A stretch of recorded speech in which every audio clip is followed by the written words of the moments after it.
right, Jamie's got dates all over the place. Alicia Krause is also going to be doing the news. She has a weekly op-ed on the Washington Examiner, by the way. All right, what do we got? What's our first story? Well, this should be unsurprising to all of us in this room that San Francisco is ranked the worst run major city in America. Oh, really? Yeah, according to Wallet Hub reported it. Apparently, they measured the effectiveness of local leadership by determining whether or not a city's operating efficiency was like good or bad. Out of 148 cities in the United States, it was 148. So it's like 148 major cities or something. Or I didn't even know we had like 148 major cities. There's like 50 top media market, right? But so some of the cities that also were bad were Detroit, Oakland, New York, Philadelphia, and Baltimore. I was just in San Fran. It is so bad. Have you been there recently? Yeah, I was there in May. It's so bad. They had a sign that said if you see something suspicious, to call this number, and I call it. I go, dude, I just saw somebody shit in a toilet, and so I'm not sure what is going on here. If you want to send someone, what is happening? Yeah. Okay. So here's, the way I like to describe it, and it keeps happening all the time, but it's a metaphor that I use, which is. Jay Leno has his turbine car. It's a Chrysler car, built it in 1963. Chrysler built like 40 of them or something, and they thought, this is going to be the future, this turbine jet car thing. And this is the space age. We're getting into the rocket and jet, And it just turned out it didn't work. It was just like not efficient, way too much heat coming off it. It didn't work. And so they immediately just went back to the internal combustion engine. Mm-hmm. And the internal combustion engine is basically the same engine from 130 years ago. It's just Henry Ford, Model A, Model T. Model T had, pistons and valves and connecting rods and a crank and rings and oil. It's the same thing. Ours are more efficient. They're run by computers and stuff like that. But it's the same thing. Because it just works. Mm-hmm. It's sort of like the wheel on Henry Ford's Model T. It's still just the same wheel you guys pulled up in. He had wood spokes. Yours is a little different. The compounds are a little better. They have puncture-proof tires now or whatever, run flat tires, but it's a wheel. I don't know who's going to improve on this wheel. I don't think anybody will improve on other things, but that's the wheel. There's a way to govern. And there's a way to govern that works, and then there's the experimental one they try in San Francisco and that they keep trying, and it doesn't work. It just doesn't work. And the further blue you go, the less inhabitable the city is. Now, you can go, well, why are you being a hater? And it's like, I don't know. It just doesn't, whatever this thing is, I wish we had a rocket car or a turbine car. I wish it worked. It doesn't work. Internal combustion engine. Yep. Cops, rules, regulations, cleanliness, broken window, stop and frisk if you need it. That's just what works. Well, so let's go back to that, everyone. And to me, it's like, when is the Blue City experiment going to end? At a certain point where you just go, look, just go ahead and apologize. It was a bad fucking idea. Admit you got it wrong like COVID. And let's just go back to something that works. Apparently, the new mayor, even though is also a Democrat, and obviously the new DA up there, are moving away from that soft on crime policies and, on drug use and all that stuff, like all the needles and crap that they hand out. It's ridiculous.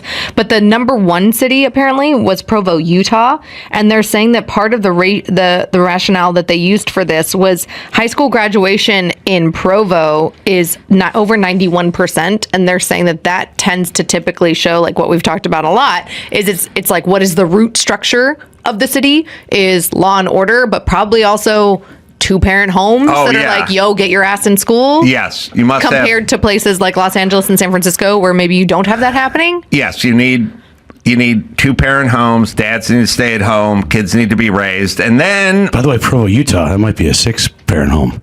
That's right. That's right. Five moms. Yeah. Shows the importance of mothers.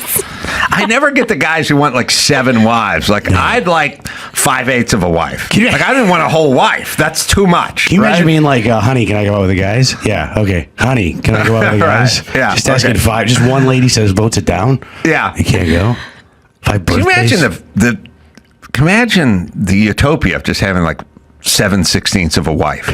You know what I mean? Like, I use her for some stuff, but basically I got the weekends. You know what I mean? Like, why do you want so many of these things? You know what I mean? That's a lot. That's so much. It's so complicated. It's All the complicated anniversaries. when you get into fractions. Yeah. I'd take 9/16 of a wife. I think at this. Should you take 9/16 of a wife? You'd be happy. I got married 8 days ago. He can't say Oh, that. okay. Yeah, you can't say that. No, you can't say that. I love my wife. She's great out there. Yeah, get back to Honey, me. can he go out with the You know what? Hodiacs have a live bait tank. Is that right? Oh, yeah. Right in the lobby. Man, Yeah. it's gonna be the best. The best. Yeah, when we do the ribbon cutting at the third Hodiac with the live bait tank, 7 it years be- from now, get back to me on my 3/16 of a wife. Maybe Provo, Utah would be a good spinoff. Like it could be the first lower 48 location. Provo is Right? where you franchise. Yeah. Do you want to hear something really dumb about Provo? I'm not even trying to do a bit. The dry bar comedy specials are filmed in Provo, Utah. You know those Really? dry bars? Yeah. I've done 2 of them. And you've done 2 of them. And they called me up, and I knew nothing about dry bar. Keith, Keith Stubbs coming up, and he goes, they shoot it in Provo. And I go, is that like 4K? That's like better. I thought it was a type of video quality. Like, I this got like a this. red? They're shooting this thing in 4K in Provo. I got to do it. That's so interesting. I wonder why. Is there like no taxes Why in or Provo? No. No, okay, so the Angel Studios is in Provo. Yeah. Their studios in Provo. So they bought basically the corner. One is just an old building, and they just took it and they just buffed it out with lights and cameras and whatever. And everything else in Hollywood is sort of modular. They come in, they set up, they film, and then they break it down, and then they leave. You know, like if you wanted to shoot a special in a theater in Chicago, they'd come in with a lighting package and 4 cameras and 1 roving guy with the Steadicam and all that kind of. This is a big building, probably holds about 300 and change worth of people. Stage locked off, lights locked off, balcony, everything is locked off, and the cameras are there. And, they literally can just go in and shoot that afternoon. It's brilliant, yeah. Kind of thing. And it was probably cheap when they bought it. Their offices are next door. And so they got their own space, but the guys are Mormon, and that's kind of their town. It's clean. It's nice. It's beautiful. Salt Lake City is actually one of the cleanest cities I think I've ever been to in my entire life. That begs this question then, because I just got back from Salt Lake, and Salt Lake is half Salt Lake from your childhood and half dystopian weirdo. It is, yeah. Fuck my stepdad, Salt Lake, trying to get me to be a Mormon. What would be the opposite of a Mormon? A bunch of nose piercings and tats and a ski instructor. Yeah, they went weird. They've gone rogue. They've gone rogue over there. There's a lot of weirdos. Well, over there's there. a lot of weirdos at the university I've spoken at before too. Oh, really? I mean, anywhere you have, like, I think a publicly funded college, you're going to have some weirdos. Well, what you that are tenured. No, I agree. What you have over there is what was interesting, because I was just in Salt Lake last weekend. So I said, listen, I'm from LA. We have weirdos, but they're sort of broken in weirdos. You guys have like newly minted fighting. You guys are rebelling. And then I've always said, like, when you take like the Japanese culture, take like Japanese men, they're either super buttoned up, thin tie, lots of bowing, or they have purple hair and a slammed Acura, and they've gone completely off the fucking plantation, right? Where do the Yakuza fall? Are they somewhere in there? The mafia? Yeah. Well, they're just a mafia. They're trying to make money. But the point is I'm just going to dovetail into this theory. I'm from L.A. Dr. Drew's from L.A. Mark Garagos, attorney's from L.A. No tattoos, no piercing, no accoutrements, no L.A., anything. The idiots who move here from these parts unknown, who come here, do an impersonation of a guy they think would be from L.A., and that's where you get cool dude and a tatted, sleeved up arm and stuff. They're not from here. People from here, we don't care.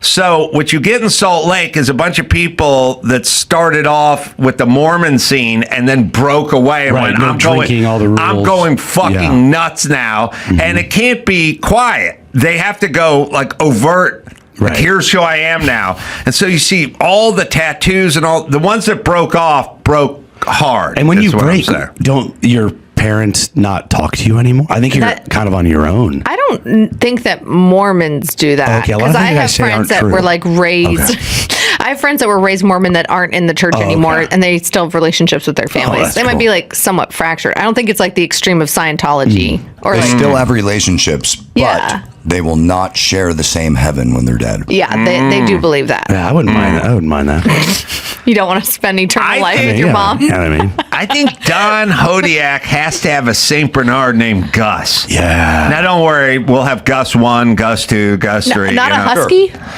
Yeah, that's what you'd expect. Oh, you But want the Hodiak- unexpected. Yeah. he's Okay. I'm picturing a dog sled where he's running and the dogs just get to ride in the back. That's You know what I mean? that's on the Yeah. t-shirt right Dog's there. got to be drinking a beer. Yep. Dog's drinking a beer. And eating salmon. That's Smoked right. salmon. Don Hodiak, and he's got one of Don's loggers on a stick with a string Yeah. holding it in front of Yes. Hodiak, who's trying to get it with his mouth. Right? Smart. Goes 100 miles an hour. All right. What else? Yeah, San Francisco is a piece of shit. They're going to have to change. Look, Blue City, sorry, it just doesn't work. You got to change. Just for 2 seconds, when they asked me when you do your dry bar, they go, we're going to put it on like Amazon Prime or something. Yeah. And they asked me what I wanted to call mine. And I had like no time to, it was like a conference call. And I go, what do you want to call it? And so I just trying to think of a funny, I go, what if we call my spec? It's really clean, you know? I go, what if we call it Jamie Lisso tries not to say the F word for an hour? And they go, nah, that's like still kind of dirty. And so I go, what if we call it, is it Mormon here or is it just me? Oh, that's funny. Wasn't called that either. No, but that's good. Yeah, they shot both down.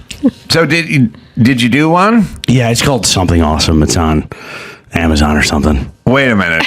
Dry bar should be on YouTube and then on the Dry Bar page. I haven't checked into it in a while. Yeah, it's gonna be. Well, we'll get. I think it might have been. I did it a long time ago. I was like back when they first did it. But I think you're right. It's that new. on There's YouTube. the app, right? They got the. Yeah. Is it on YouTube? Okay, that's different than Amazon Prime, right? Just checking if.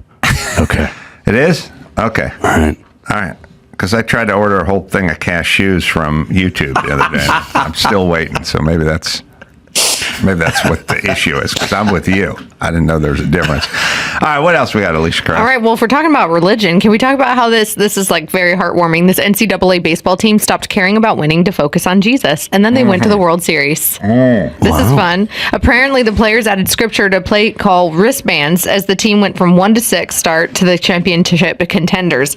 The college baseball team nearly saw Messiah University this year, so the Messiah Falcons made their way all the way to the Division III World Series championship earlier in June, and it was one of their most historic seasons ever. And they actually said it's because they started focusing on their like mental and spiritual health in the clubhouse instead of focusing on winning. I actually think that I feel like Arthur Brooks or other psychologists, I don't know, Jordan Peterson or others, there has to be something about like whether it's Jesus or another element of faith, like when you kind of have a mental shift and maybe like take something out of focus or don't prioritize it as the most important thing of your life, then and other things around your life start to improve, then that thing improves. Yeah. I don't know. Is there a psychology behind that? Yeah. Don Hodiak's got to have a Falcon. By the way, this team was the Falcons. You gotta do falconry too, right? Yeah, it's perfect. Yeah. Sorry, what were we saying about that team? All right. They're called the Falcons. That's all I got. They were. The Knights and the didn't pay off Falcons. an umpire or something and win No, the they series? did not pay off an empire because I that wasn't wouldn't be listening. biblical. Oh, okay. I always wonder in sports when there's a God element. I've seen a UFC fight where both guys are like, God's going to help me win. What does he do? What does God do? Who How does God root for in the does Super Bowl? Does that just cancel it out? Yeah. Yeah. And should he be doing something more important? Probably. Yeah. Is that like an annoying text you're getting from a friend that keeps coming in? Is that like...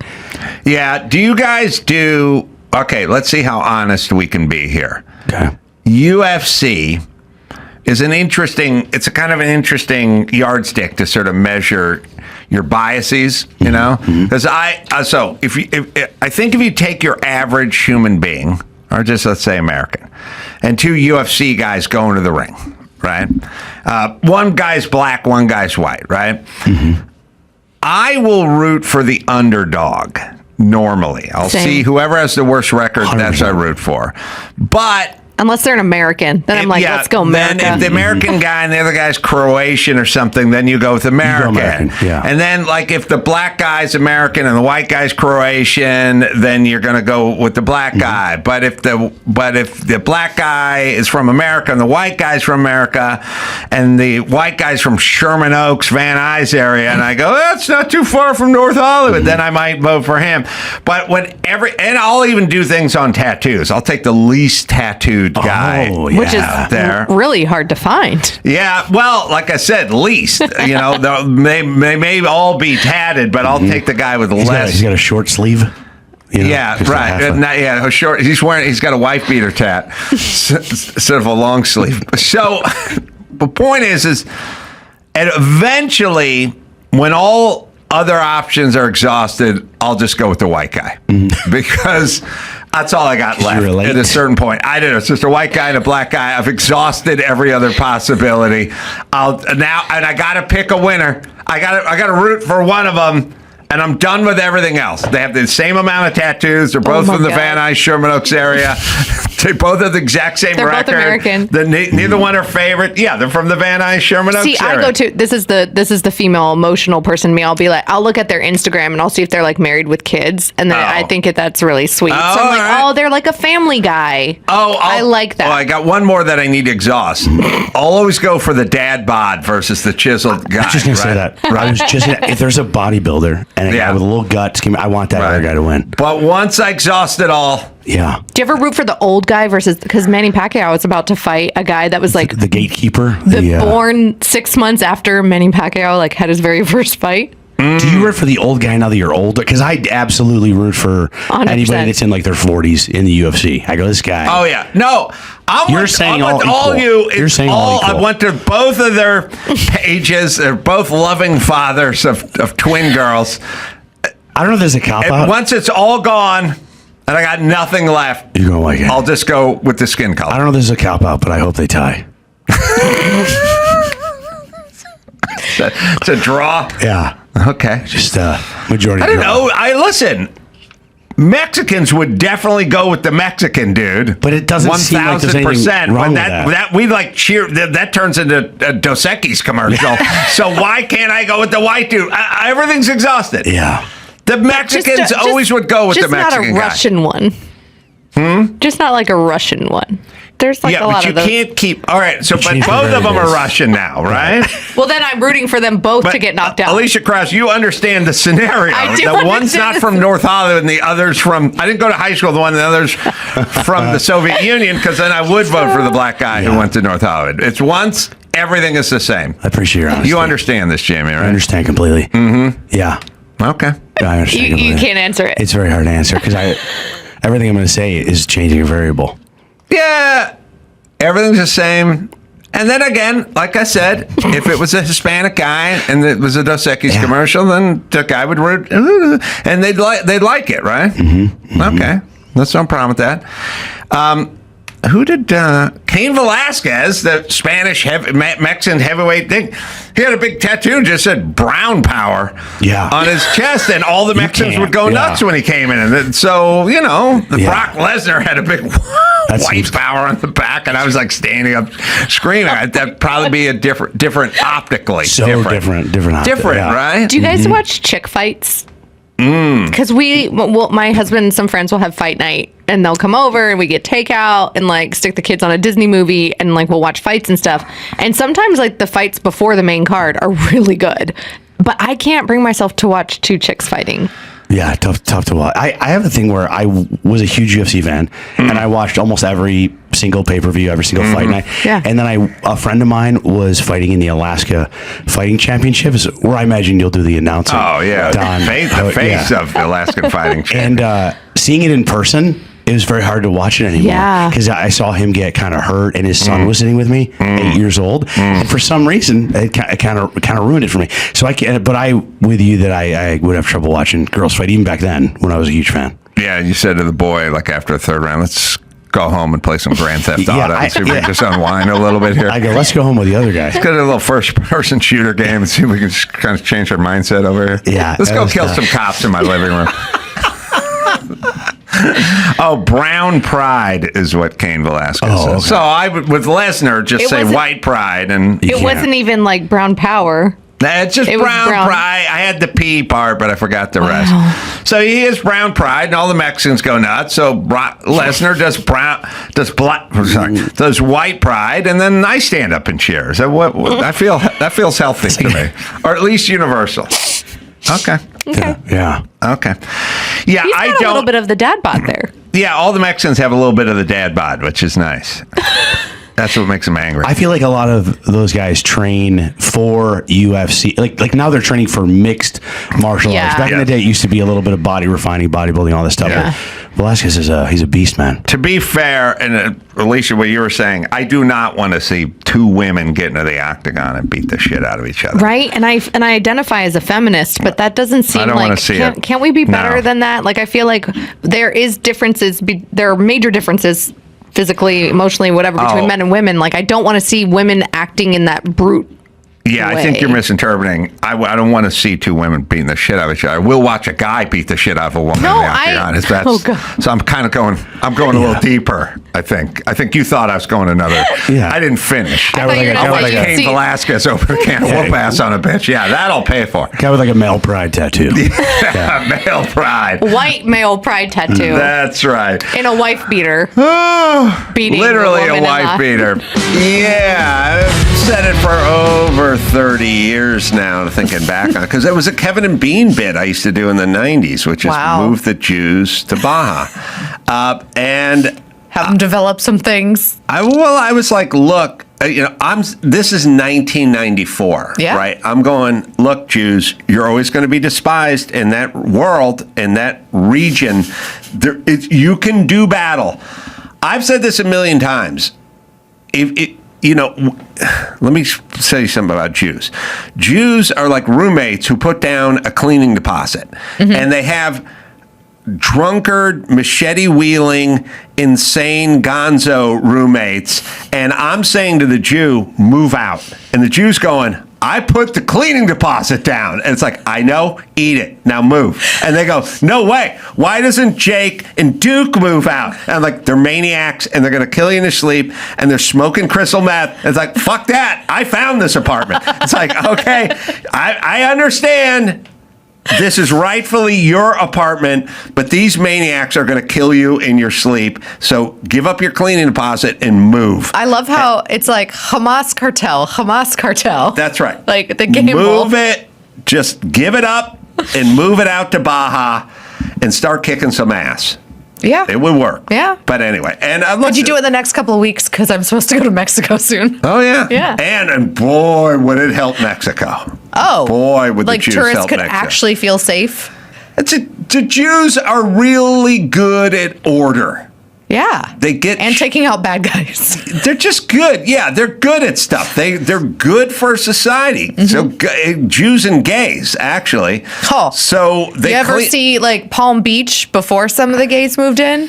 There were parts you could not go to. I wrote in one of my books, and I can't remember which one it was, I go, listen, go to Santa Monica Boulevard and Western. Santa Monica Boulevard and Western is fucking old Mexico. It's junk.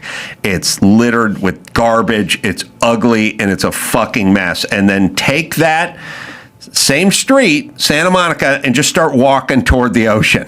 Eventually, it'll be pristine. There'll be grass in the medium. There won't be any more garbage or graffiti, nothing on the ground. That's when you got to the gay part. Yep. So that's how it works. Yep. Jews would clean up. And by the way, the president of Mexico is like named Scheinbaum or something. Like, you got a Jew in there already. She can kick open that door, let some of those Jews When she's in. not trying to give the cartels their rights. Did you see that? Oh, yeah. She was talking about how like, well, they have like rights too, and it's like she's a shit show, but she has a familiar last name. She may be in the tribe, and she could help open doors in Baja. She is in the tribe. She's in the tribe. Okay, and listen, you guys. You do gefilte fish, but a fish taco is kick ass. And don't start. and there's no dairy on it, Yeah. so you're like not mixing. Don't start doing a gefilte fish taco. That's a shit show. People are like, Jews are nuts. Jews are like, wouldn't it be great if I don't know if we're Jell-O... going to get like so much love or so much hate for this. Jews are like, wouldn't it be great if Jell-O came in cod flavor? Ugh, no. But Rugula's real good. They do some good stuff, but they do some stunt eating too. Lots of tongue, lots of organs. You know what I mean? I mean, the organs are typically high in iron. I That's know, like pretty good for you. like chicken gizzards, chicken liver. Ugh. My grandfather, all he wanted was some stuffed goose liver. That's all he wanted. He sat there in North Hollywood. It's like, if I could only get my hands on goose liver, fattened goose liver. Yeah, it's like a pate. Like he makes a pate out of but it? it's like, hey, we got laws in this country. I do like a pate. They used to feed, they'd force feed them. I know. Anyway. I know. All right. I also like veal. I have no qualms about eating animals of all ages and sizes. All right. News. The news. Katie Couric recently interviewed Gavin Newsom, and to her credit, she did kind of lay out some stats on California and like why would anybody want to live there. But then she faced online roasting after a snippet of the interview with Gavin appeared online, asking if he's too good looking and if that's a problem for him. Yes. Do you have a Zoolander problem? No, Jesus. Yes, Zoolander. Are you just ridiculously good looking, as Vogue hardly, said? hardly. No, seriously, what do you do about that? You don't do anything about it, because if you're going to do something about it, then you're bullshitting people. You know what? I am who I am. And it's fine. You don't have to like me. Or maybe you like a slick person. I don't know. Whatever. It's okay.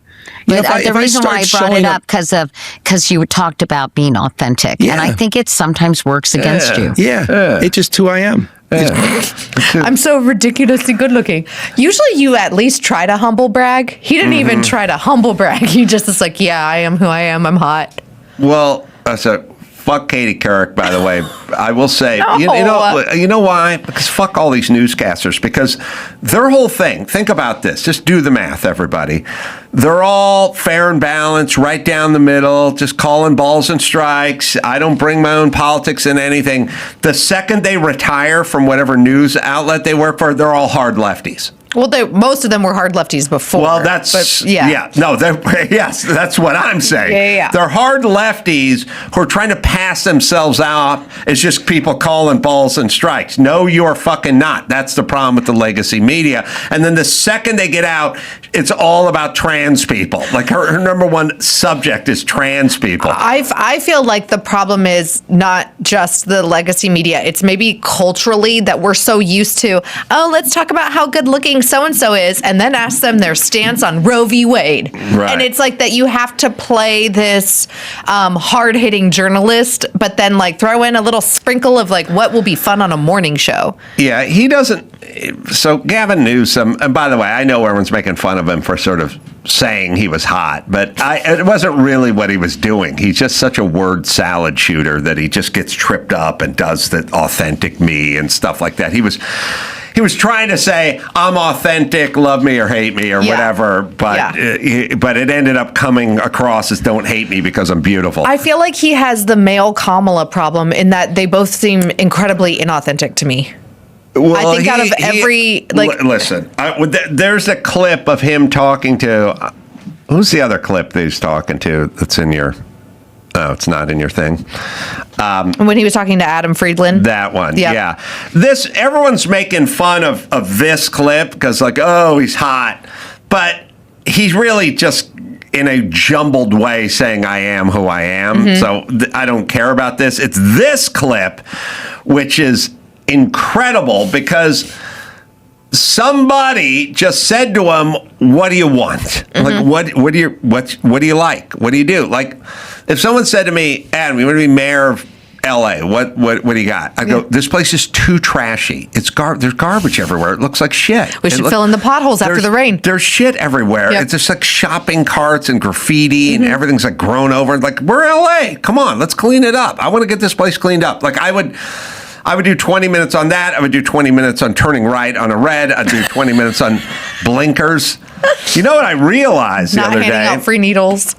Blinkers, while I complain a lot about blinkers on the road, on the freeway, people are changing lanes like I don't know where they're going. The worst is I was in a kind of crowded parking lot the other day, and it's like you're going this way and the other person's coming the other way, and you're like looking at them, they're looking at you, and it's like, you're not.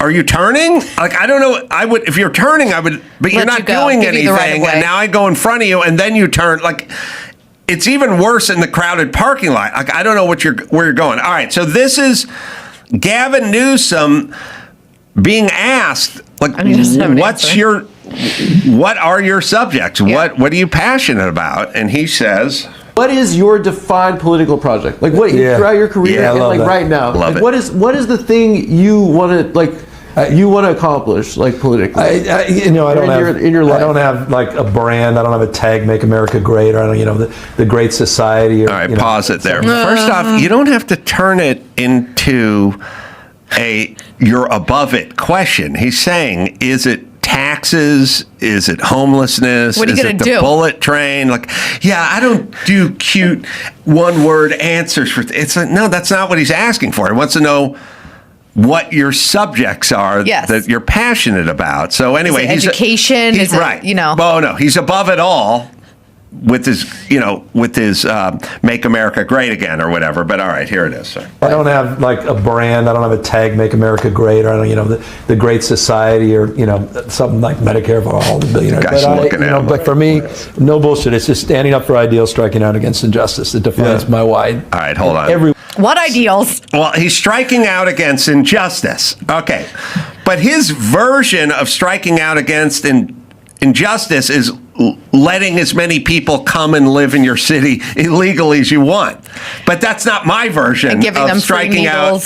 Against and lowering felonies to misdemeanors. And letting males kick ass on females in sports. That's his idea of injustice. But that's the opposite of justice for me. But also he knows that that's the opposite of justice for not just you and I, but the majority of Americans. And as he's gearing up to run for president, he doesn't want it on tape saying that he stands for those things. So this is why he uses the broad word salad. But he's such a narcissistic douche that somebody is asking him, what do you want? And most people got to get nuts and boltsy at this point. Infrastructure, school, homeless, whatever, education.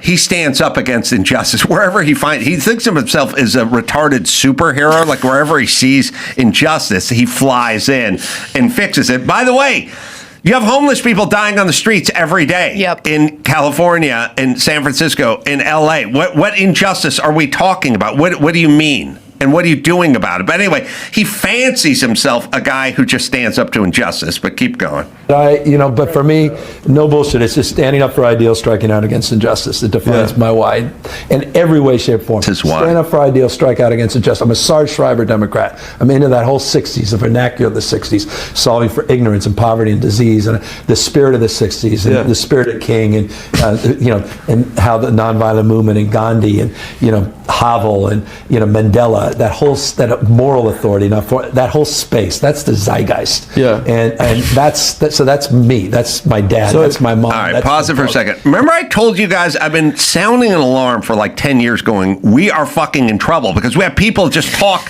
about ideas and they never do anything. Like, this does not get you a dam built. This does not get you lower gas prices. This does not give you lower energy prices. It doesn't get that tram to LAX finished. It doesn't get the bullet train done. It's just you standing up. It doesn't. And by the way, you're just standing up and fighting Trump. Meanwhile, your fucking state's falling apart. I want I want to know what's on the menu.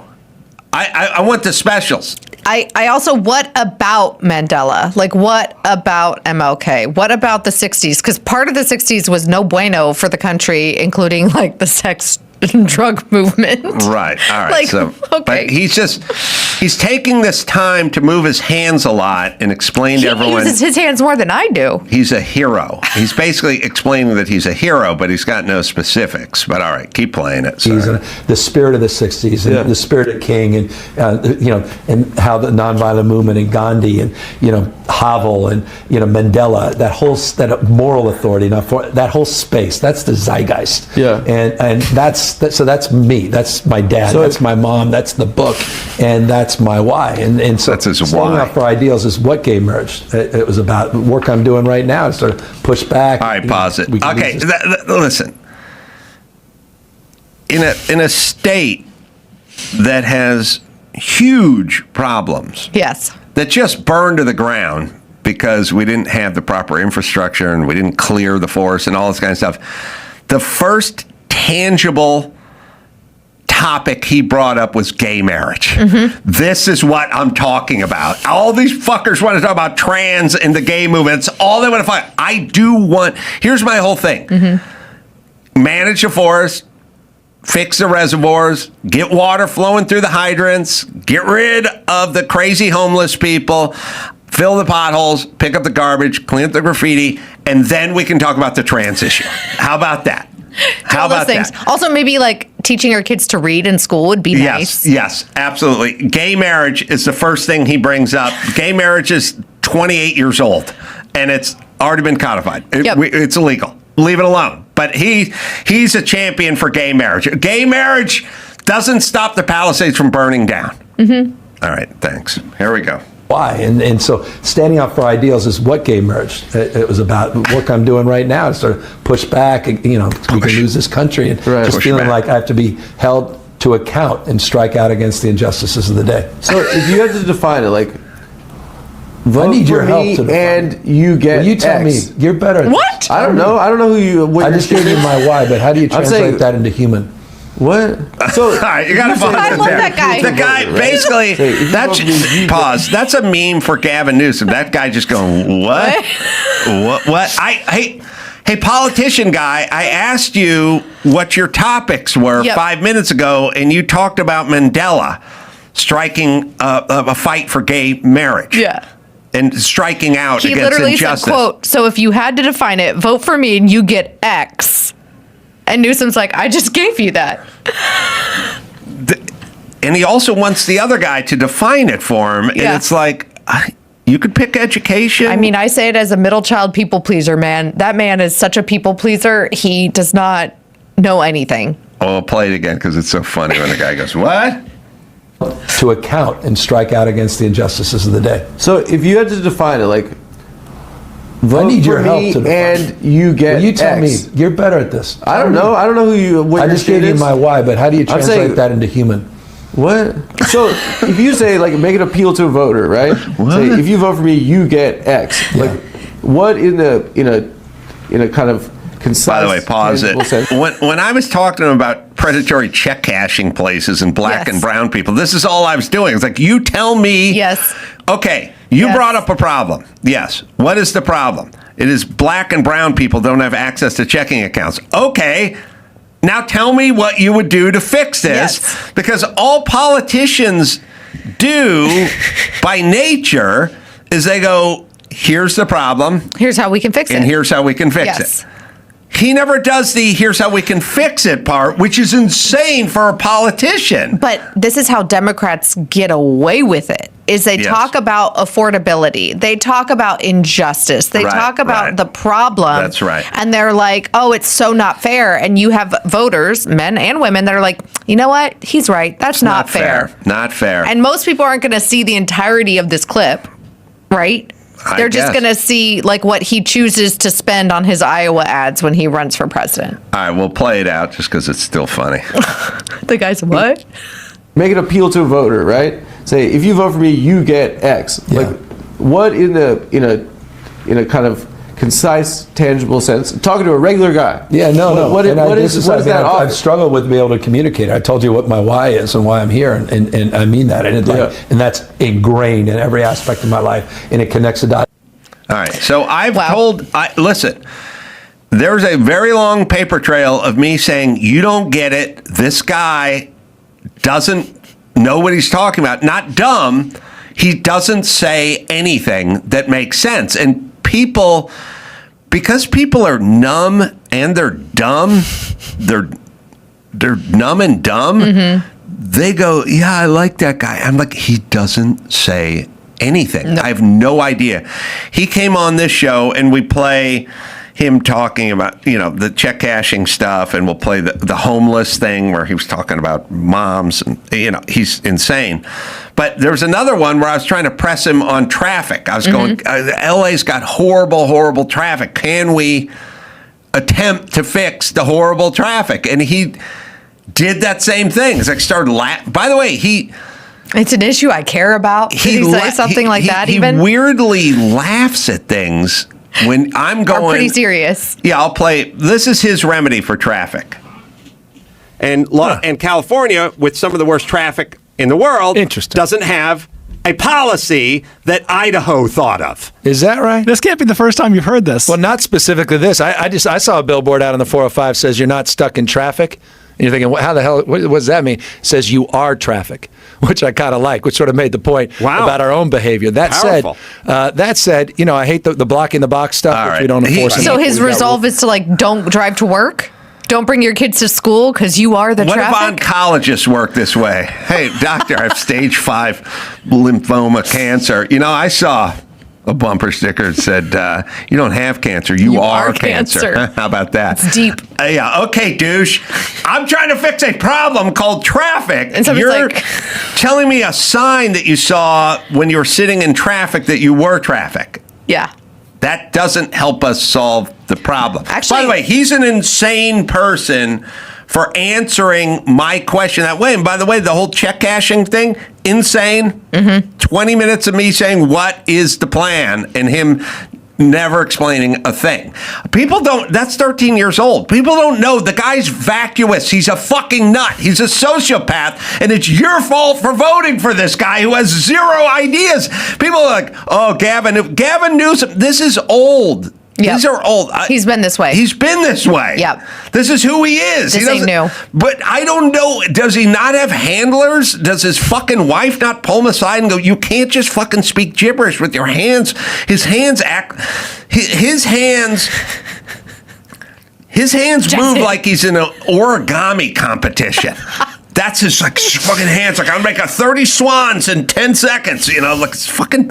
Someone's got to tell him you have to come. I'll play the most insane one. It's Kara Swisher, who's on his side, who's asking him, and this is 5 years old. I heard it on the radio. I always play it, is why this man is clinically insane, because I'm asking him how to solve this problem with checking accounts, and he keeps bringing it up, but he never says anything. I'm talking to him about traffic, and he's talking about being traffic. Yes. Kara Swisher 5 years ago, says people are leaving California. What's the plan? Let's hear his answer. Said it best, where the hell are you going to go? And, I love Texas. Don't get me wrong. Is that the new California motto? Where the hell are you going to go? I don't know, but he said it. But it was an interesting point, because where are you going to get so many of the other things on the balance sheet? But you are aware that it's Jerry Brown, the former governor. Jerry Brown is also a fucking retarded idiot. He said, where else are you going to go? Yeah. Other than California? He said that in 1979. He and Rick Perry, who was the governor at the time, back 2012, 2013, of Texas, Rick Perry and Jerry Brown had this back and forth about Texas versus California. So that's always been a vibe, because I think a lot of Californians have gone to Texas and now to Arizona and Tennessee and other places. And then, you're right. The fact that Kerry's that's not really a winning motto. Yeah, Kara. Yeah. Yeah. Well, Rick Perry and then Carrie and then Kara. Sorry. So, no, it's all right. So, first thing he does is he quotes Jerry Brown and goes, where else are you going to go? And then she goes, well, you can go anywhere. And he goes, yeah, I didn't say it. Jerry Brown did. You're quoting a guy. Why? Don't quote a guy and then say, I didn't say it. Your predecessor who endorsed you and helped you. Yeah, it's no football coach in high school goes, the great Vince Lombardi said, if you can't run around it, run through it. Really, coach? Yeah, no, that's Vince. I don't believe in that shit. You guys do what you want. Don't fake an injury. All right, so just play from the top, because it's kind of crazy that he does it. Former Governor Brown said it best, where the hell are you going to go? And I love Texas. Don't get me wrong. Is that the new California motto? Where the hell are you going to go? I don't know, but he said it, but it was an interesting point because where are you going to get so many of the other things in the balance sheet? But you are aware that I've lived there for 2 decades, essentially, and this is the first time I've had people really talking about not being there and not that they could figure it out somewhere else. I don't think that's true. I think they can figure out where they're going to go. Yeah, and then that means, but it's not a zero-sum game. No one knows what that means. Okay, I have a friend who just went to All right, Utah. pause.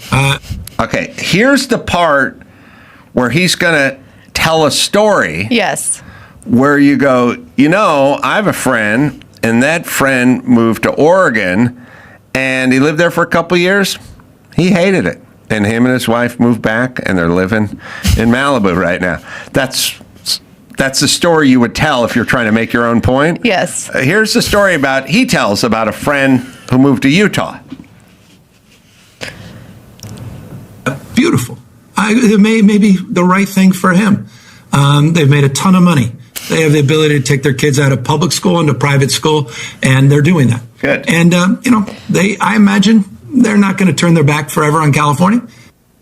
Former governor. Okay, so your example is I know a couple that moved out. And they love it. And they can afford more stuff. And hypothetically, he may move back one day, except for I don't think he ever's going to because he seems to be having a pretty good time if in he does, Provo. it'll be 6 months and 1 day in Utah, and then the rest of the time here in California. All right, that answer is the same answer you get with you aren't stuck in traffic, you are traffic. Yeah. Like, hey, people are leaving. What do you have to say, Governor? I know people who left. Okay, nice job. He's clinically insane to provide those kinds of answers in these kinds of forms. And I've told people about this forever, and they don't seem to listen to me. But maybe the word is getting out. Hopefully.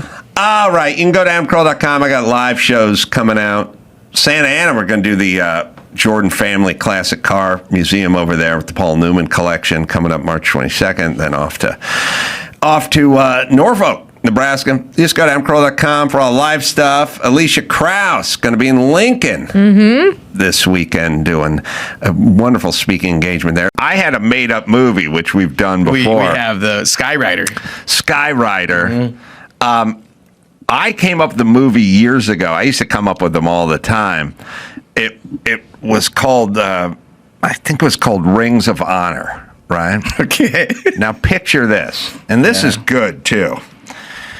In Rings of Honor, the terrorists have gone to take over the Olympic training facility in Colorado, in Golden, Colorado, right? Yeah. Because that makes sense, right? That's the terrorists are going to kill our best and brightest. Yeah. Right? So the Olympic, they have the Olympic training facility.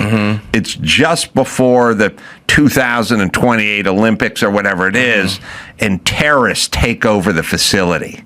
Okay. And they lock them all in the they round them up and they put them in the gymnasium, and they're talking to the president. They're saying we're going to execute one of these people. Dude, this is a good movie. I'm already seeing. I'm already seeing scenes, dude. Already good, right? Okay, so what happens? What happens is this. There's tons of scenes where the guy's like, the guard up there. Yeah. You think we could take him out? He's so far away. The javelin guy. Yeah, bro. The guy's the javelin guy, I was thinking of a javelin, bro. And then there's another thing where it's like, that window. Could you get out that window? That's got to be 20 feet high. Come on. Pole vaulter guy. Oh, my God. Everybody has to use their skill. That's great. The fucking discus guy's whipping around and throws but he's using like a phone book or something. Yeah, but he's still got this in the shot put, dude. Yeah, he's got to take someone out. The gymnast chick does her double spin and kicks and smacks him in the head. Everybody is using their own particular. And there's even some some comedy in it. You know, some lighthearted. At some point, the curling guy comes up and goes, "You need my help?" And they go, "I think we're good." But then there's a scene where he actually slides. Yeah, because the guy, they realize they throw a grenade at him, and then they hide, and he's got the door's closing, and he's got to slide that grenade right in time, right before that door closes. Yeah, it's got to hit the perfect little area, for it to like blow up the other things. Yeah. Yes. So he's like, well, they hid. They threw the grenade in, and they went to go hide and shut the door. And as the door was closing, he curled it right in there. Now here's the scene. You ready? Yeah. At the end, because the terrorists have cut off all communication, right? And they got the place rigged with explosives. And the explosives are set to go off in 2.5 hours, right? Oh, okay. Yeah. Now, they've disabled all the vehicles. They've cut all the communications. They've set the bombs, and the bombs are going to go off in 2.5 hours. Yeah. The bomb squad and the sheriff are 26.2 miles away. Oh, yes. It's a marathon. Yeah. You know where I'm going. I love it, dude. That guy has to set his personal best time in order to get there in time for them to fly out in their Humvees and disarm that bomb. And there's foreshadowing to that, too. What's your best time? It's like, I can't get below a 2:10. But they calculate it. He's got to do his personal best. Yeah. Everybody's got to get their personal best height and time. And it's like while he's running, they'll be in like a Jeep on the other side.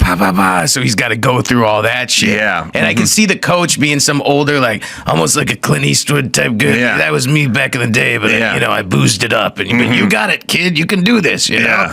And so he clocks him and he's like, "You're right there." And he's got it. He's like, "I don't get it. It's just like a quarter of a second or whatever." He's like, "You don't know when it will mean something."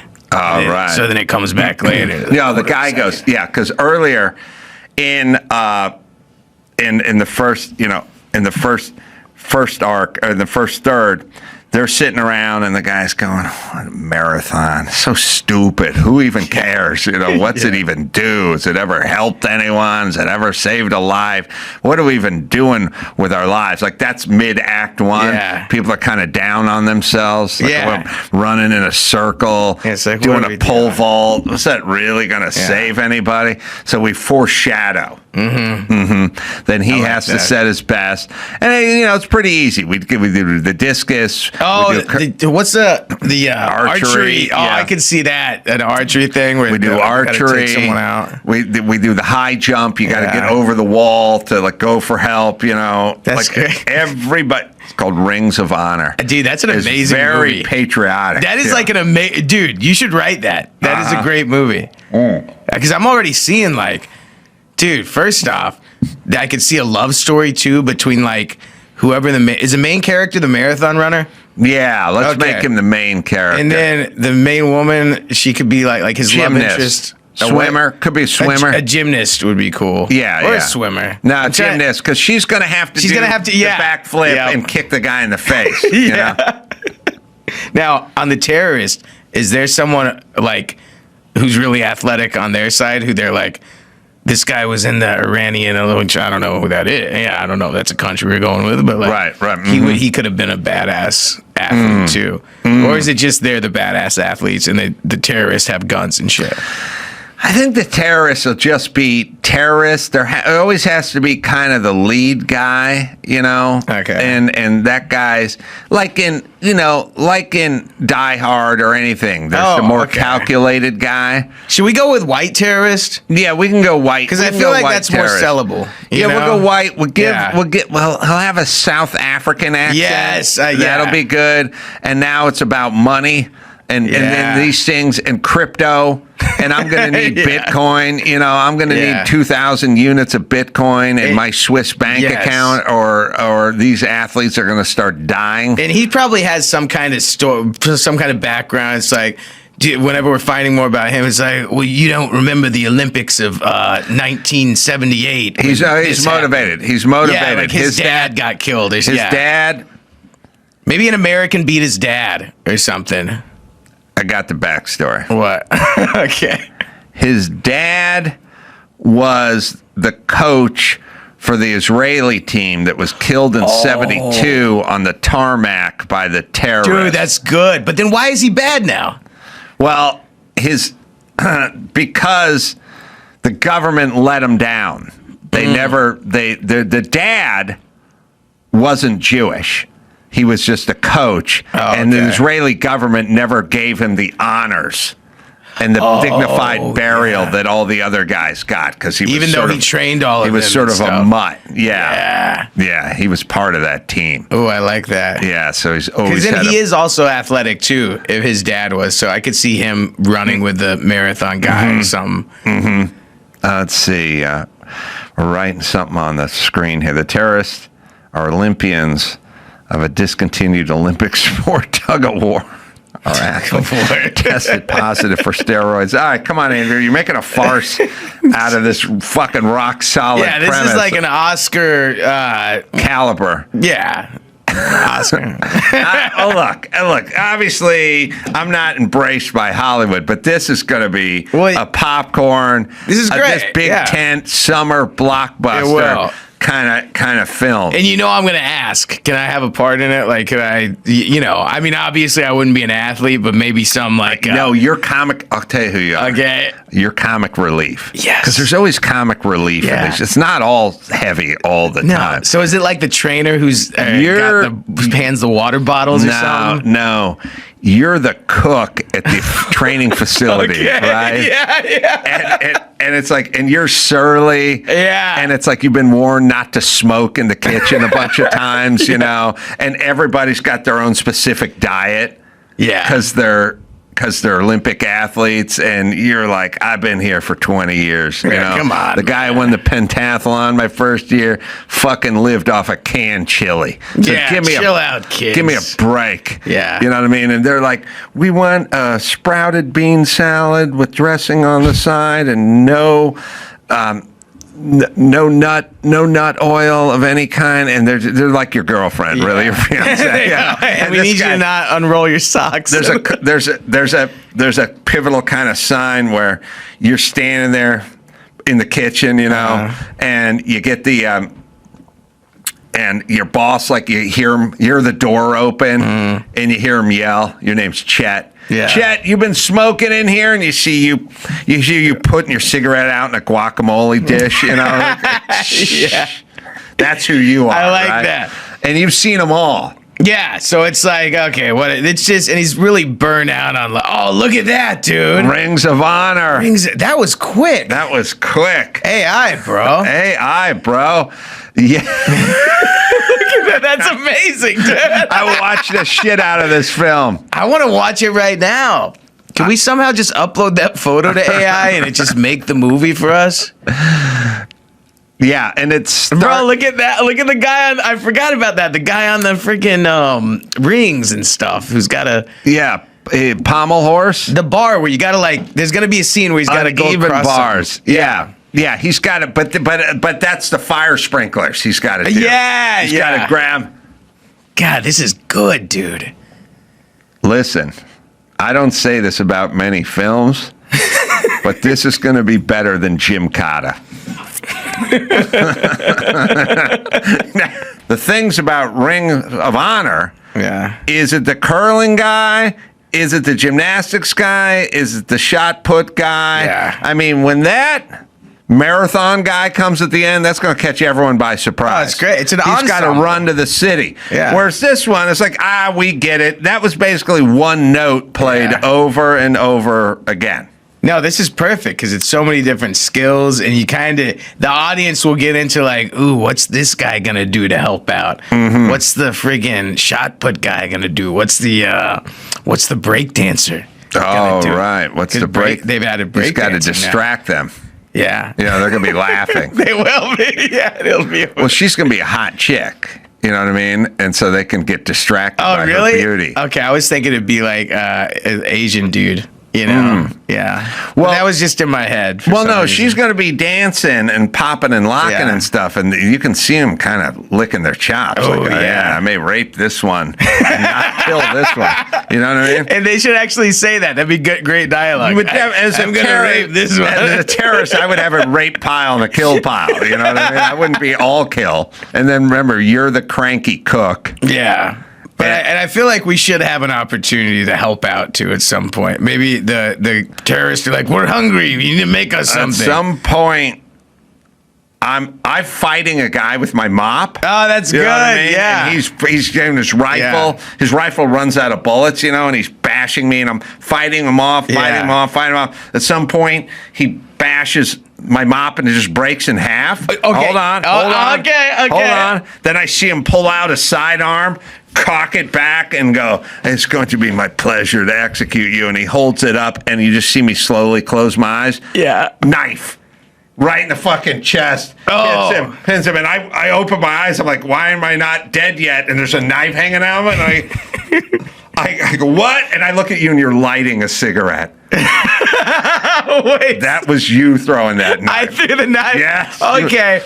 Yeah, because there's a scene. Let me pitch you at an the alt. beginning when you're like chopping and dicing. Oh, so and he's it's actually like, a good this cook. guy's good, but Okay, his fucking yeah. attitude is so bad. Yeah, You know what I okay. mean? And there's a little thing where it's like, you could have been working at Olympic headquarters in Munich right now if your fucking attitude Got was a little kicked out, better. yeah. You got busted down to short order. It's got caught smoking weed with the athletes It's or something. It's got a little. I like that, dude. Well, I was thinking just possible alts is right before he's gonna shoot. He's like, I'm gonna take pleasure in this, and then you close your eyes, and then he goes, ugh. He ate some bad food. I don't know. He shits his pants. He shits his pants right there. It's not bad. And then I'm like, but you said you wanted it rare. I still feel like, even with the food poisoning, he could still squeeze the trigger on it. No, but it's such an insane shit that he can't.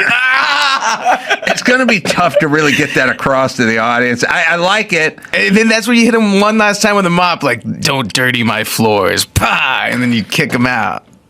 I'll tell you what. I'll meet you halfway. Okay. You all right? Yeah. Someone's got to shit their pants. Yeah. You spike the food or the guards. Yeah. That's what buys our people time. Okay. My guy's the one bad guard where he's like, we're doing a translation. Like, I don't trust that hippie back there. I brought my own food. You know what I mean? I eat from the vending machine. Yeah. So we're kind of waiting for all of them to get sick, but not the one guy. He doesn't get sick. He didn't eat it. He didn't eat it. But Maybe his for other guys all got fucking food poison. That's why I had to fight the one guy with my mop handle, and that's where you and the knife comes in. Boom. Right. We do a little thing at the beginning where it's tight on your hands and you're chopping stuff Benihana style. Okay. And then there's a weird little swing and into the side knife holster thing. Mm-hmm. So we get that you have some skills. You have some skills, but as we pan up to you, you're not the guy we thought you were going to be. Yeah. Yeah. Okay. Now that we've got that established, who's our death? Because one good guy will die. Where it's kind of like a big, like, whoa, this is a comedy type fun movie, but things are getting real. You know? Right. It'll be that moment after they had just defeated some guards. You're like, oh, all we got to do, they figure out the big plan. Yeah. And then someone's got to. Okay. The one guy that's got to die is the sort of Big John character. Now, there's a song called Big John where there was this miner. Sounds racist. Big John sounds racist. And he was a quiet guy, tough guy. He like killed people with his hands and stuff. But at the end, he gave his life to save everyone in that mine, right? And so this guy is the big dude. He is a heavyweight wrestler. And he's a mean son of a bitch. Yeah. And we all you steer clear of that guy. Yeah. He doesn't talk to anybody. You don't want to cross him. He's a badass, right? Yeah. And he's big and tough and he doesn't say anything.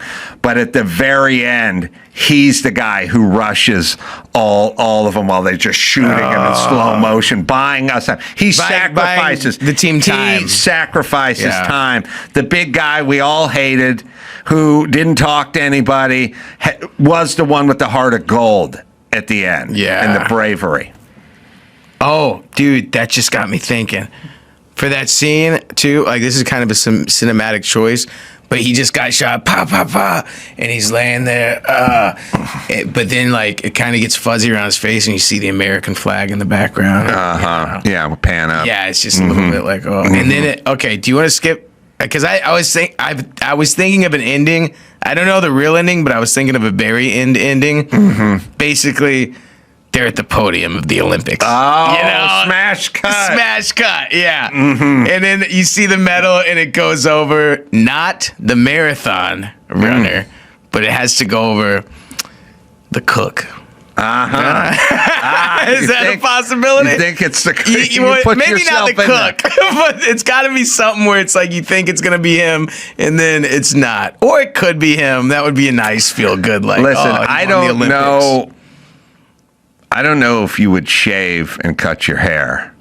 I totally would. Okay, but I don't want you to I would do anything for Ring of Honor. Okay. Rings of Honor. I need you scruffy for the beginning. The very end is like we do one of those ends on, we tack the ending. We roll some credits, and then we do our little, what do they call that, Andrew, with your stupid superhero movies? Yeah, we do that post-credit scene. Yeah. And they do a thing where we're in Napa now, and they're doing an unveiling for like the celebrated Napa Chef of the Year. And all of a sudden it's you all clean cut with your beard shaved, and you're wearing like horn rim glasses, and your name, whatever you're naming them things Andy, but they call you Andrew now, Chef Andrew, whatever, and you got a couple hot chicks smiling at you. And that's where we go out. Yeah, that's pretty good. God, this is a great movie. I want to watch it right now. All right, so I want to get your opinion on something. Okay. Scott Adams, as we know, passed. Scott was a great guy, and Scott was a thinker. Scott was a real interesting guy, and basically, the way the left works is they inhabit all of the writing assignments for all the magazines and all the Newsweeks and all the whatever. So when I make a comment about COVID that's controversial, Newsweek has to jump on it with one of their dumb shit writers and write a bunch of lies, or stuff that turned out to be lies later on. But that's how they go. Now, these same people have no idea who Scott Adams is in terms of his content. The same way they didn't have any idea about Charlie Kirk, who Charlie Kirk was. They don't have any idea who Dennis Prager is. They don't understand that these people are intellectuals. They're thoughtful and thought-provoking. They're God-fearing. They're like family-oriented. They're good, solid tax-paying citizens. They just didn't come up with their thought process or beliefs overnight. Like it's something specifically with Prager and Scott took decades.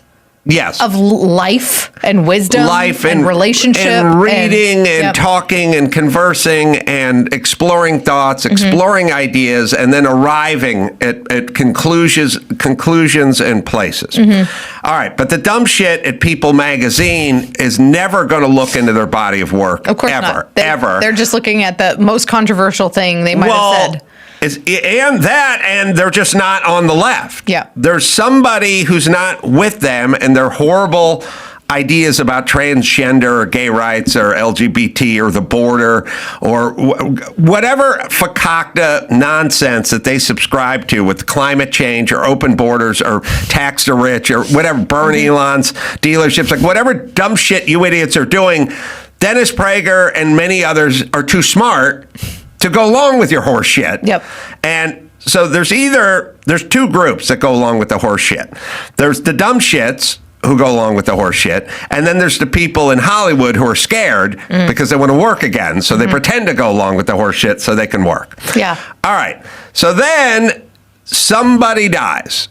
And then somebody's got to handle the news and the obit and what happened, and the person for People magazine, but it would be the same for any rag. They always give it to the angriest 34-year-old chick out there, and then she has no idea who he is. And then so she writes, Scott Adams, disgraced Dilbert creator, dies at 68. Wow. Now, disgraced, right? Then the people that are Scott Adams fans, which are many, although Yeah. she's not aware of any of them because she's never spoken to anyone who likes Scott Adams because she's at the lesbian parade all day, right? So she doesn't know anybody who likes that. They're always surprised. Like, oh, I've never met anyone who wouldn't vote for Hillary Clinton. Like, there are a bunch of smart people out there that you guys will not expose yourself to. Yeah. I was just looking for a post because this reminded me of a meme I saw earlier, and it was like on one side, it was like a former ISIS leader, and it was like the title about him after he died was esteemed Islamic Sure. like scholar. Right. Passes at 72, passes because the IDF like killed him or something, versus what they had said about Scott Adams. And it wasn't even People. It was like the New York Times or something else. Right. Talked about his unhinged rants in 2023. Right. So the weird legacy. And then I know, when I die, this bitch's younger sister will just write racist, misogynist Adam Carolla dies. The end. You know what I mean? Like that'll be it. Yeah. And that's how what they love to do is they love to weave in some controversy. But the problem with the controversy is like when you write the obit on Harvey Weinstein or Bill Cosby, then you would be right to work that controversial in there. Scott Adams didn't rape anyone or get caught in some sort of molestation triangle or something. He never drugged women. He didn't do anything. Yeah, What he did is he dared to have opinions that were different than yours. Yep. But you're in charge of writing it.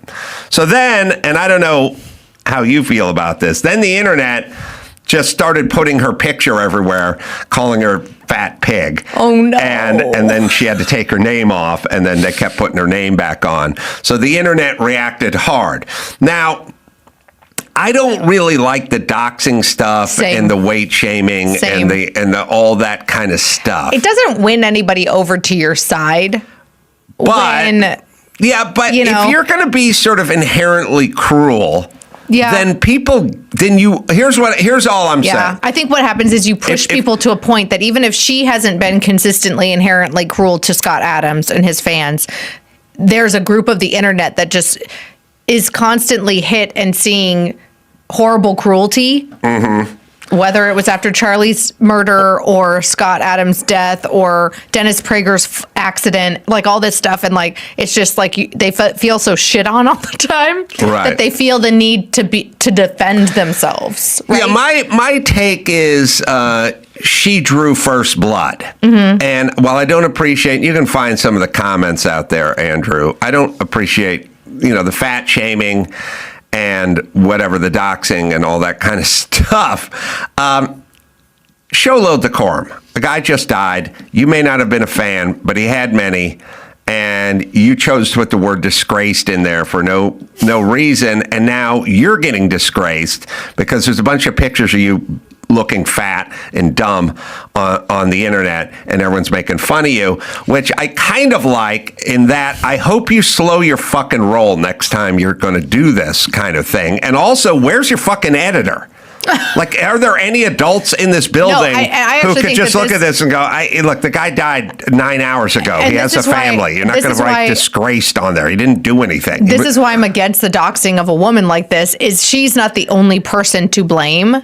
She probably did this because, one, it's what she thinks, and two, because it's what she thinks her bosses want from her.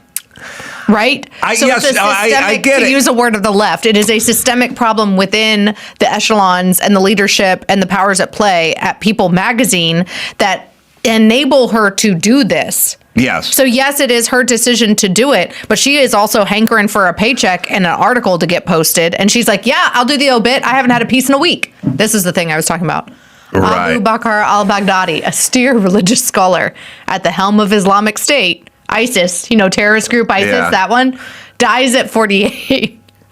Scott Adams, disgraced Dilbert curator. I know they're so morally bankrupt that they cannot draw a distinction between these. But also, if, let's just say, Mark Ruffalo died, I wouldn't dispatch Donald Trump Jr. to write his obit. You know what I mean? Because I would go, that's not going to end up like a thoughtful. But I wouldn't put this person in that position. I would know that don't person's have not the- going to write a good Yep. obit about this person. You know the chick with 15 different, you know her politics. Yep. And you know Scott Adams' politics. But they don't Why care. is she? I know they don't care, but expect this to happen. Yes. Is what I'm saying. Yes. And I'm sort of happy for it in that you get what you get. You said something really shitty about a dead person, and now people are making you feel bad on the internet. And I don't know that she's going to learn her lesson. I think she. I think she will in that. I think she's just going to blame it on. No. Here's my whole point. There's two ways you can learn a lesson. You can have some sort of moral reckoning, which she's never going to do. That's not true. You can plant little seeds. It can happen. So you know that She's not going to have a moral reckoning. My daughter spit in the face of her nanny when she was 2, and her nanny smacked her. And she's never spit on anyone. Now, my daughter didn't have a moral reckoning. She got smacked. Okay. And she shut up and she stopped spitting on people. Yep. This chick's getting smacked right now. And she may not be learning a lesson, but she's going to think long and hard if Dennis Prager passes and she has to go write that headline. She's going to think, I know, knock on wood. No, I'm just picking somebody who's conservative. I know, The yeah. point is A big name she's that's a going to conservative. have to think long and hard Yep. because she doesn't want to get dragged through the internet again. And there's But- two lessons you can learn. There's a moral reckoning, and then there's a slap in the face, and she doesn't want to do that. These posts are she has protected posts now. She has protected I posts think. now. Did she have the Miss Piggy profile picture up beforehand though? Maybe she's in on the joke a little bit. She's like, okay, if you're gonna call me Miss Piggy, I'll put up the Miss Piggy pic. I'm just saying, as a person who is fine with disciplining children, not smacking them on the face, but you know, that I think that yes, she might pause, but she will also continue to build a case against conservatives. 100%, Scott but she's Adams not type writing. people and make herself a victim instead of being retrospective and thinking about what could I have done differently or what did I do wrong. 100%. She's never going to write another horrible headline about a conservative because she got it. Or the alternative is she feels like a victim. She feels like she was justified and she doubles down and just to please her own. Not in the headline department, I don't think. But she's getting dragged through the internet. She doesn't like. There's 1,000 pictures calling her fat ass, and she hates it. All right, let me just tell you something on a happier note. Okay. I got a buck slip. I'm happy to say, everyone get a buck slip. This is the greatest. A little stiff. I have them. I use them all the time. They're probably I'm eyeballing it. They're 4 inches wide and about 9 or 10 inches long. Yeah. And they're awesome because they got a little heft and you can ride on them. I got a buck slip and it says, Ace, nearly spit my coffee out this morning when you were talking about, God, some people with their penmanship.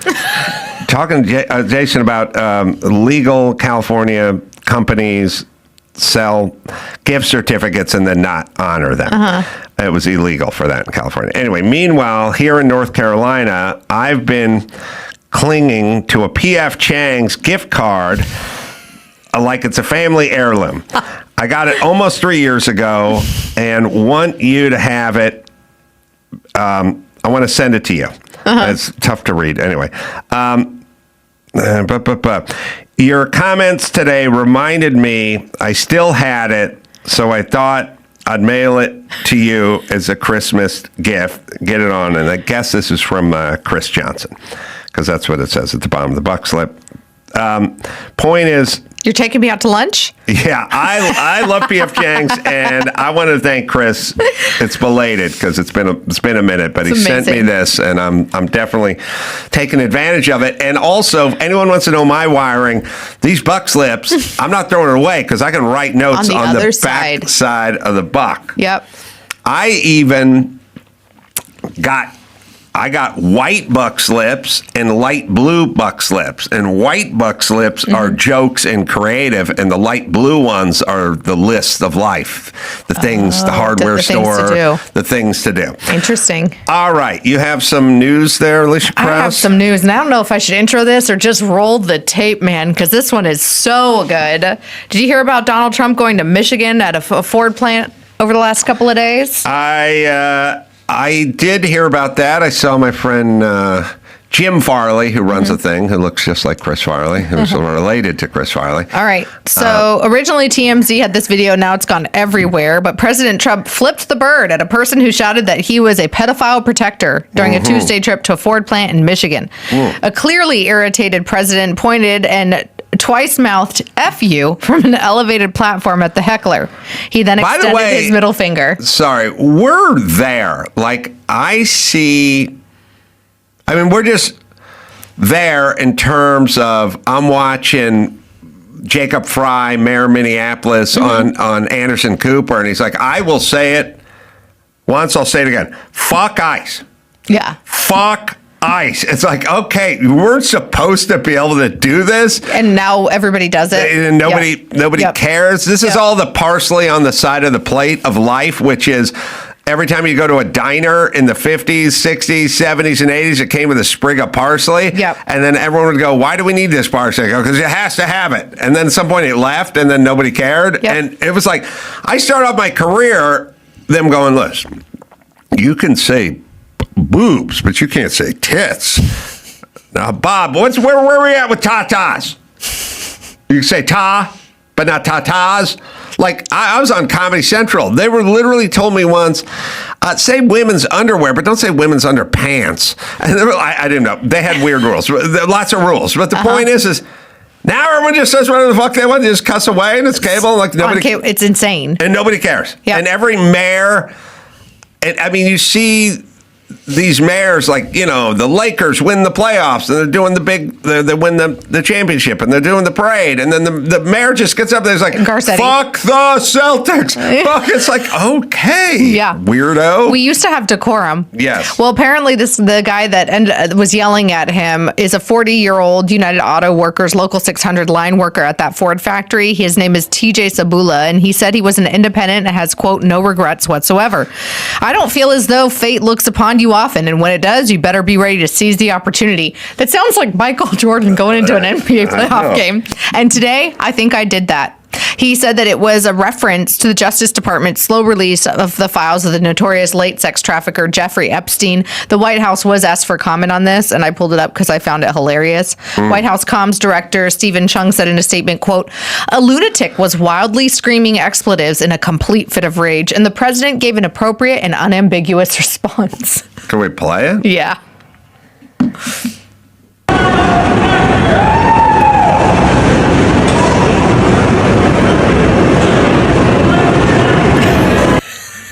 That's him. Well, we're there. My favorite comment was somebody on Instagram was like, I love this about Trump, but Melania doesn't. He's going to get an earful when he gets home. Yeah. She prefers it when he acts like a gentleman. I think. Also, at this same speech, this was the best. He was imitating Joe. He was doing a speech on the economy and making America great again. And then he talked about GDP expectations and how it was better than Biden. And then he just went on a riff about Joe Biden. There we go. You ever notice Joe would always cough before a speech? State of the Union, he gets,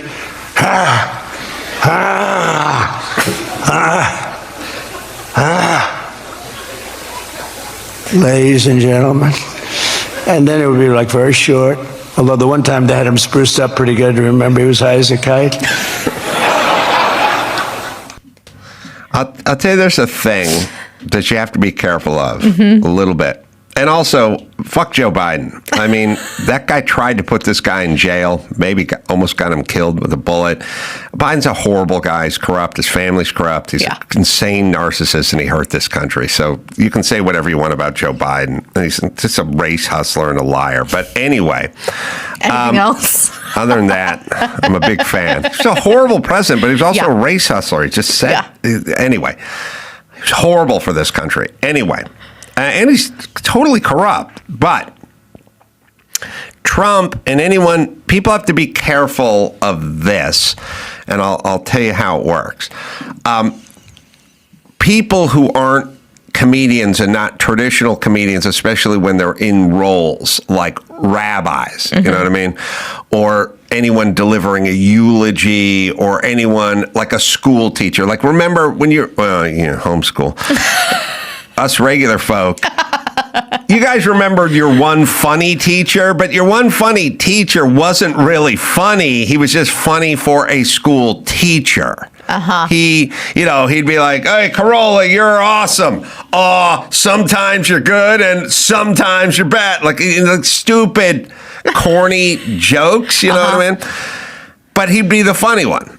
And Trump has this captive audience, and Trump he loves to perform. Super funny for a president, but not necessarily super funny for a comedian. Yep. But everyone's going to laugh super hard because you don't expect a principal or president or the gym coach to be funny, like or the priest or the rabbi. Like, they can always get a big laugh. Yep. So you have to be careful because it gets easy. And then you can start just sort of doing a lot of material because they're always going to be laughing. And like, it's a kind of a thing where comedians, and I'm this way too, you can go travel the country and play to sold out rooms that are all your audience. And then you walk out and it's real easy.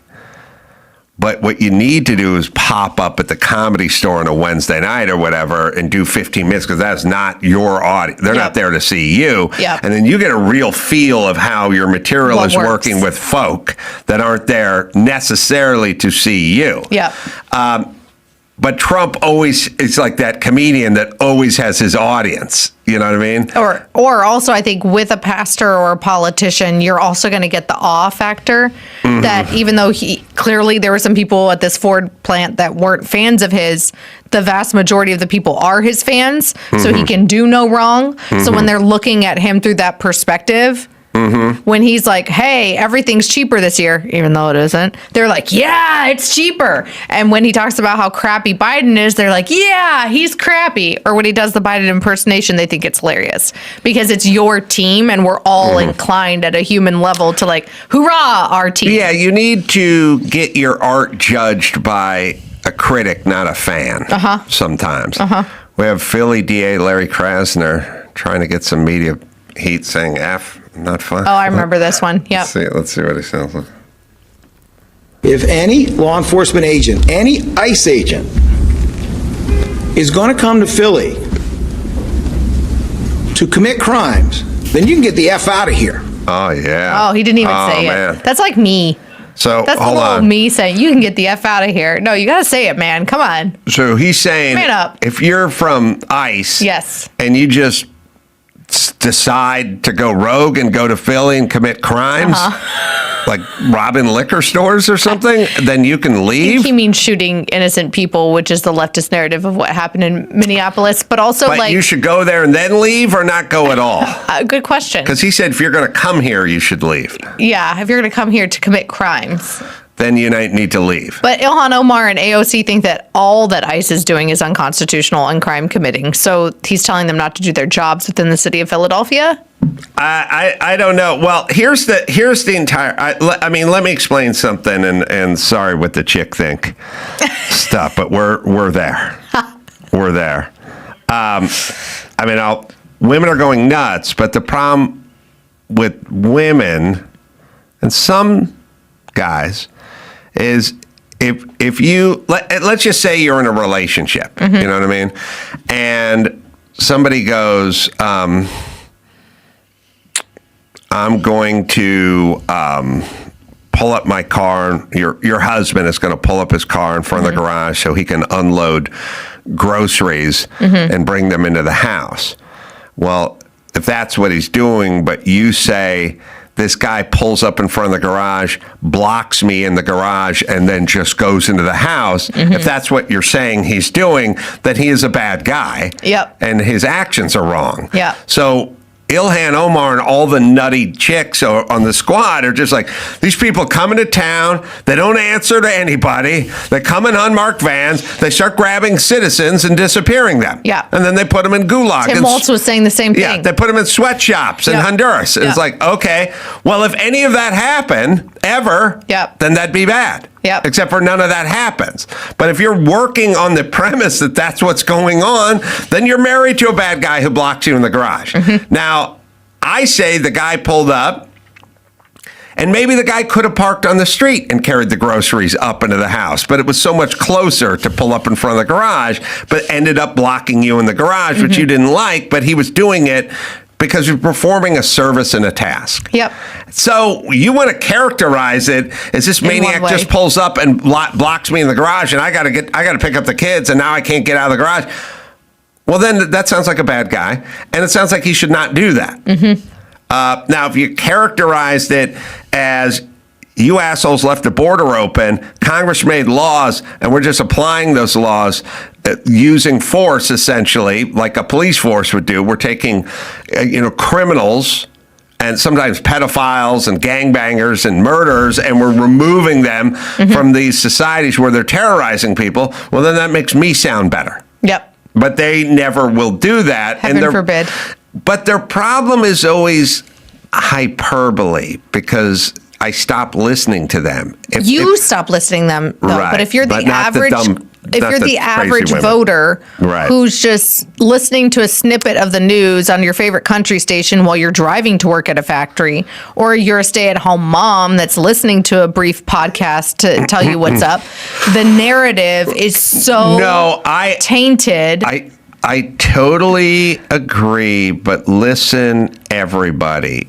Can you please have a little intellectual honesty and read between the lines a little bit? You think these guys are pulling up in unmarked vans, grabbing citizens, and taking them to a gulag? Do you really? And also, how does that benefit them or the president? You're just grabbing guys could have voted for Trump. Yeah. It's going to end up in a gulag. First off, this is going to end up in a lot of lawsuits if you're just grabbing dudes who are walking their dogs and sending them to sweat camps. Did you hear about them apparently going to electric car charging stations and questioning people?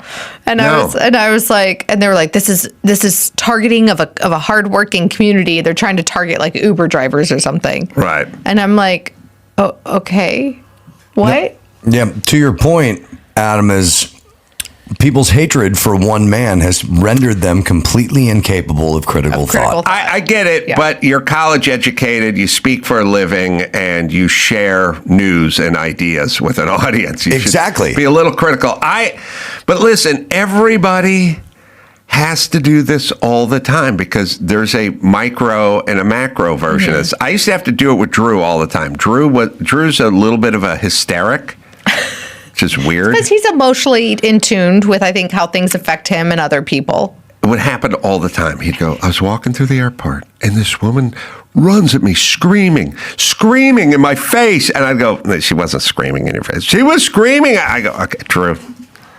She didn't run at you and start screaming. Well, okay, but she definitely raised her voice a little, critiqued, whatever. But I had to keep telling them that didn't happen. That didn't happen. Yeah. Somebody has to explain to these people when they're talking about disappearing citizens. Someone has to just go, okay, listen, we don't like what they're doing, and maybe they've crossed the line legally, but whatever it is you're saying is happening is not happening. Yes.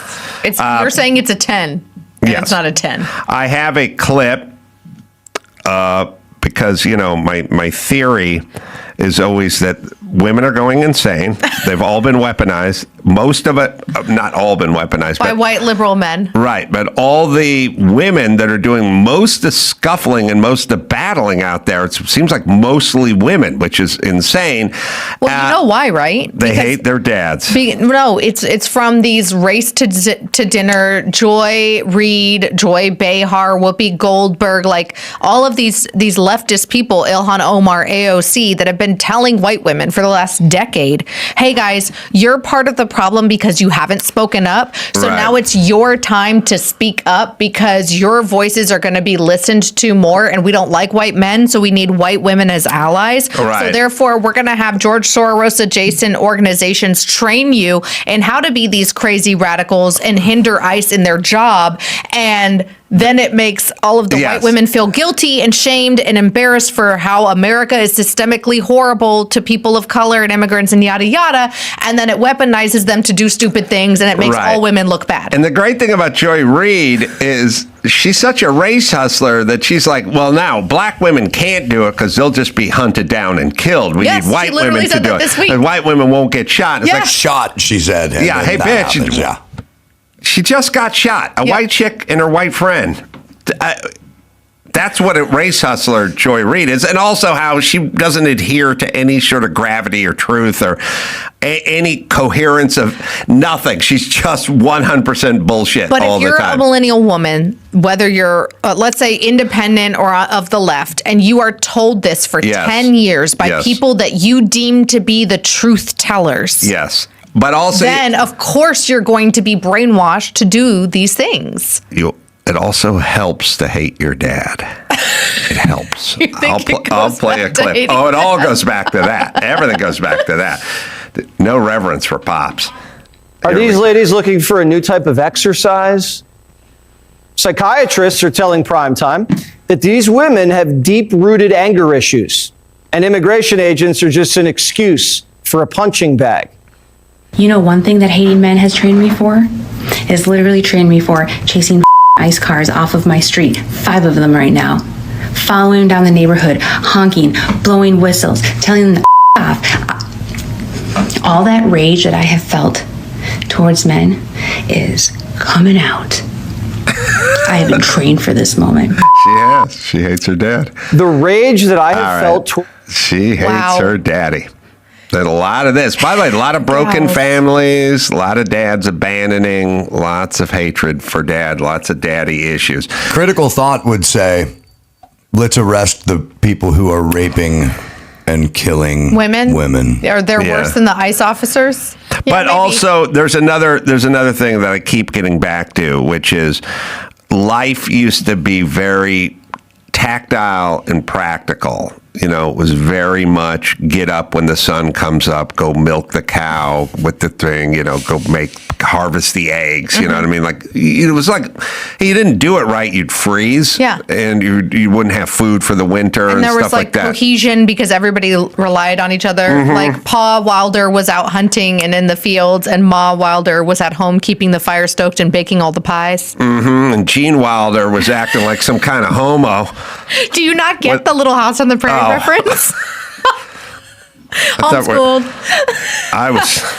Nobody got the Little House on the Prairie. I was talking about the guy who ended up in Charlie and the Chocolate Factory. The only version I will watch. The only Willy Wonka that's good. No, I was the guy who made a Little House on the Prairie reference when we were doing. Oh God, you can find it.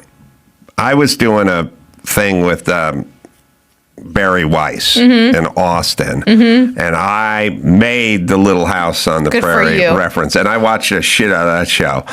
But my point is everyone had a job, everyone was engaged, but there was a practicality that is baked in with a way of living, and so. All the guys I know who build for a living have a kind of a logic because your thoughts and your feelings don't really factor into structure and engineering. It's like you can hope and think and whatever you can talk. First off, you can talk all you want. It's never going to get built. Yep. So there's an action part of it. Secondly, you can want it to look the way, and it's not going to happen. Yep. There's a real sort of mechanically brass tacks of when you work in a mill and you work around blades and blah blah blah. So there's it's all baked in, and women had their version of that. I mean, they may have not been going to the mill, but they're baking and slaughtering, plucking chickens and wringing their necks and making stew and stuff like that. There's a real order and a mechanical sort of thing.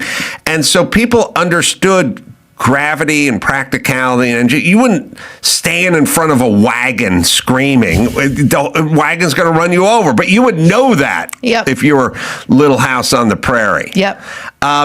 And you're saying life has gotten too easy for these. It got weird, and it got too digital and sort of gravity.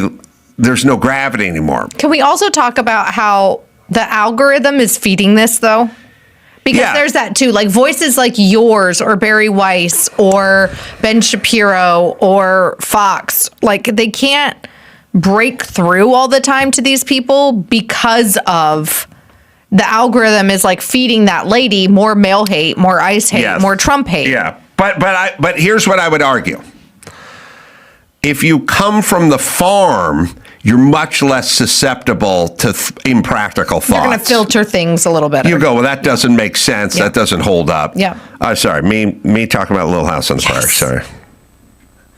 And we took, in the last 10 minutes, everyone, and we put them in a cubicle, and we fired air conditioning at them, and we told them to do data entry on a computer, and we started eating our own brains. I mean, they have studies that say, you know, all the kids on Prozac and all the meds and stuff, hiking and classical music work better than all the serotonin reuptake inhibitors you can ingest. So we're having...